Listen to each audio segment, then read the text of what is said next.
Hello everyone! Welcome to me, Nanay Myrna, Buhay Nanay. For today's video ay mag-feeling vloggers na naman ang nanay nyo. Pagbigyan nyo na ako, basta ako gagawa ako ng aking video. Charot! Kamusta ang lahat? Thank you so much sa mga nag-like and follow sa aking reels mga kananay. Maraming salamat sa mga nagsusupport dyan.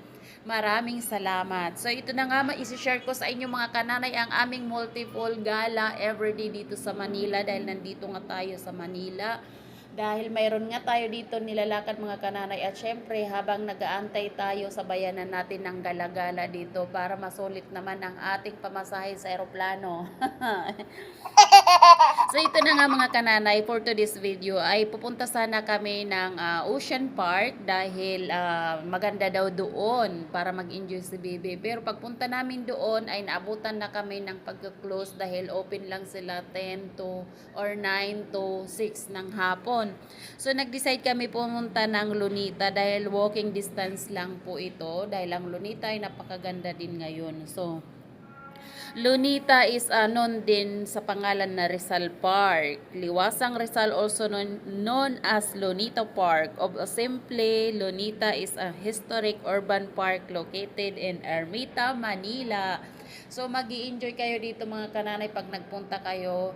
Kahit magdala lang kayo ng baon, magdala lang kayo ng sapin, maglaro ang mga bata, at syempre mag-enjoy kayo sa weather. Maraming nagja-jogging, marami ditong tumatambay. Talagang perfect na perfect ito na lugar para makapag-relax. At syempre, hindi ka mag-worried kasi wala naman po dito entrance. So anyway, papunta na nga kami on the way. Nagtawid lang kami dito sa mga kananay kasi parang harap lang yung Ocean Park papunta dito sa Lunita.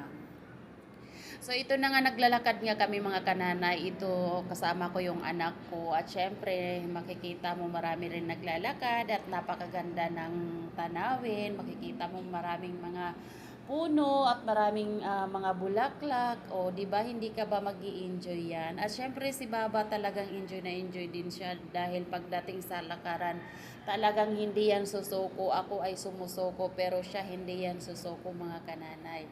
So nandito na nga tayo talaga sa Lunita. Kung nakita niyo mga kananay, talagang napakaaliwalas ng araw ngayon, hapon na, pero kami ay pagalagala pa rin. Ang gala nga namin mga kananay dito, wala lang, basta gumala kami kung saan ko gusto magpunta. Okay lang yan sa baba ko dahil nga ay siya mahilig gumala. Pero ang ayaw ko lang yung panay lakad ng lakad kasi sumasakit yung aking paa. Alam mo naman ang tumatan.